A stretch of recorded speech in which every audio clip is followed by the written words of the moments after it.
রাজধানী পূর্ব রামপুরায় বাসা গ্রিল কেটে দুর্ধর্ষ ডাকাতির ঘটনা ঘটেছে। এ সময় নগদ প্রায় ৫ লাখ টাকা, ৮ ভরি স্বর্ণালংকার সহ মূল্যবান জিনিসপত্র লুট করে সংঘবদ্ধ এই চক্রটি।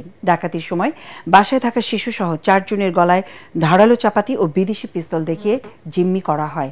মনির হোসেন তপুর রিপোর্ট।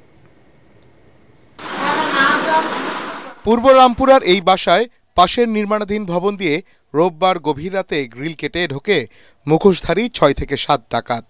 টার্গেট করা এই বাসার অভিভাবকরা বাইরে থাকায় প্রথমে সহজেই তাদের ছোট মেয়েকে অস্ত্রের মুখে জিম্মি করে। পরে সবাইকে একটি রুমে রেখে বাসার সব আসবাবপত্র ভেঙে নগদ টাকা, স্বর্ণালংকার, ল্যাপটপ, মুঠোফোন সহ প্রায় ২০ লাখ টাকার মালামাল লুট করে নিয়ে যায় সংঘবদ্ধ ডাকাত চক্র। আমার বোন হঠাৎ করে চোখটা জাস্ট ওইদিকে ফিরছে, এর মধ্যেই ওর মাথার সামনে একজন পিস্তল আর একজন চাপারি ধরছে। আর এই রুমের মধ্যে, এই রুমে ছিলাম আমি, আমার হাজবেন্ড আর আমার মেয়ে।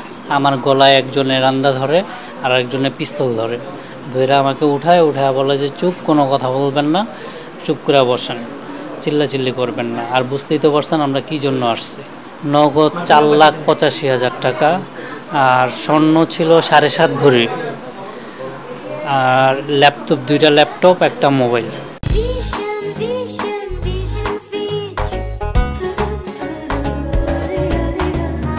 কোনো ধরনের সারা শব্দ ছাড়া রামপুরার মতো ঘনবসতি এলাকায় আগ্নেয়াস্ত্র ও ধারালো অস্ত্র দেখিয়ে এই ডাকাতির ঘটনায় উদ্বিগ্ন স্থানীয়রা। এই ডাকাত ধরতে হবে, যেভাবে হোক ধরতে হবে। ওই পাশেরটা যখন হয়েছিল গত বছরে সেটা ধরেছে, এটাও ধরতে হবে যেভাবে হোক, এবং রিকভারি করতে হবে যা জানিছে। ঘটনাস্থল থেকে আলামত সংগ্রহ করেছে পুলিশের অপরাধ তদন্ত বিভাগ সিআইডি। দ্রুত আসামিদের গ্রেফতারের দাবি জানিয়েছেন ক্ষতিগ্রস্তরা। মনির হোসেন তপু, এটিএন বাংলা, ঢাকা।